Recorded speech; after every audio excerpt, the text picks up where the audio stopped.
أعوذ بالله من الشيطان الرجيم بسم الله الرحمن الرحيم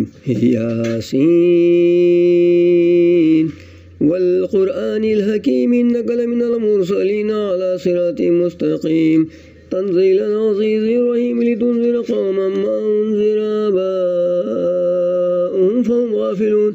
لقد حق القول على أكثرهم فهم لا يؤمنون إنا جعلنا في أعناقهم أغلالا فهي إلى الأذقان فهم مقمحون وجعلنا من بين أيديهم سدا ومن خلفهم سدا فأغشيناهم فهم لا يبصرون وسواء عليهم أنذرتهم أم لم تنذرهم لا يؤمنون إنما تنذر من اتبع الذكر وخشي الرحمن بالغيب فبشره بمغفرة وأجر كريم إنا نحن نحيي الموتى ونكتب ما قدموا وآثارهم وكل شيء أحصيناه في إمام مبين واضرب لهم مثلا أصحاب القرية إذ جاءها المرسلون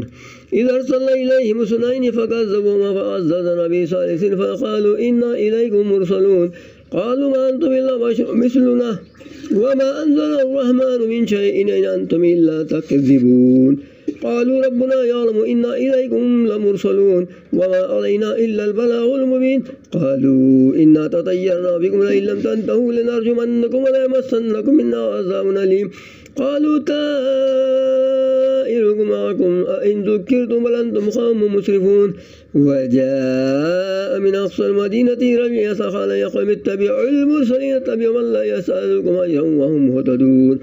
وما لي لا أعبد الذي فطرني وإليه ترجعون أتخذ من دونه آلهة إن يردني الرحمن بضر لا تغني عني شفاعتهم شيئا ولا ينقذون إني إذا لفي ضلال مبين إني آمنت بربكم فاسمعون قيل ادخل الجنة قال يا ليت قومي يعلمون بما غفر لي ربي وجعلني من المكرمين وما أنزلنا على قومه من بعده من جزء من السماء وما كنا منزلين إن كانت إلا صيحة واحدة فإذا هم خامدون يا حسرة على العباد ما يأتيهم من رسول إلا كانوا به يستهزئون ألم يروا كما أهلكنا قبلهم من القرون أنهم إليهم لا يرجعون وإن كل لما جميع لدينا محضرون وآتوا لهم الأرض الميتة أحييناها وأخرجنا منها حبا فمنه يأكلون وجعلنا فيها جنات من نخيل وعنب وفجرنا فيها من العيون ليأكلوا من ثمره وما أميلته أيديهم أفلا يشكرون سبحان الذي خلق الأزواج كلها مما تنبت الأرض ومن أنفسهم ومما لا يعلمون وآتوا لهم الليل نسلخ منه النهار فإذا هم مظلمون والشمس تجري لمستقر لها ذلك تقدير العزيز العليم والقمر قدرناه منازل حتى عاد كالأرجون القديم لا الشمس ينبغي لا تدرك القمر ولا الليل سابق النهار كل في فلك يسبحون وآتوا لهم النهم على ذرية في الفلك المشحون وخلقنا لهم من مثله ما يركبون وإن نشأ نغرقهم فلا صريخ لهم ولا هم ينقذون إلا رحمة منا وعطاء إلهي وإذا قيل لهم اتقوا ما بين أيديكم وما خلفكم لعلكم ترحمون وما تأتيهم من آية من آيات ربهم إلا كانوا عنها معرضين وإذا قيل لهم أنفقوا مما رزقكم الله قال الذين كفروا للذين آمنوا أن نطعمهم ولا يشاء الله أطعمني إن أنتم إلا في ضلال مبين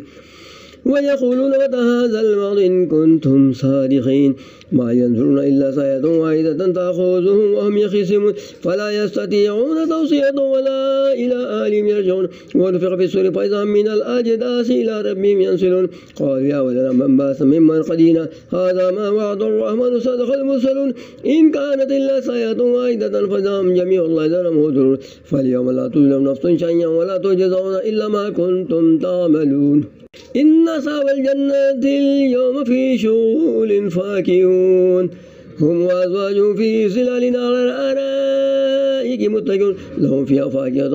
ولهم ما يدعون سلام قولا من رب رحيم وامتازوا اليوم أيها المجرمون ألم أعهد إليكم يا بني آدم لا تعبدوا الشيطان إنه لكم عدو مبين وأن اعبدوني هذا صراط مستقيم ولقد أضل منكم جبلا كثيرا أفلم تكونوا تعقلون هذه جهنم التي كنتم توعدون اصلوها اليوم بما كنتم تكفرون اليوم نختم على أفواههم وتكلمنا أيديهم وتشهد أرجلهم بما كانوا يكسبون ولو نشاء لطمسنا على أعينهم فاستبقوا الصراط فأنى يبصرون ولو نشاء لمسخناهم على مكانتهم فما استطاعوا مضيا ولا يرجعون ومن نؤمره ننكسه في الخلق أفلا يعقلون وما لم الشعر وما ينبغي له إن هو إلا ذكر وقرآن مبين لينذر من كان حيا ويحق القول على الكافرين أولم يروا أن خلقنا لهم مما عملت أيدينا نعما فهم لها مالكون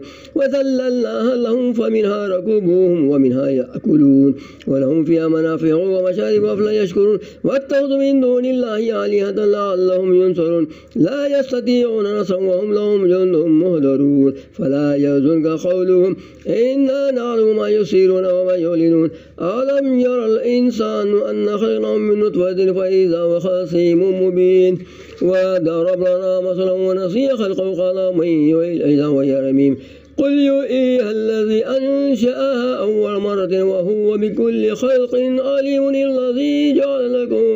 من الشجر الأرض نارا فإذا أنتم منه توقدون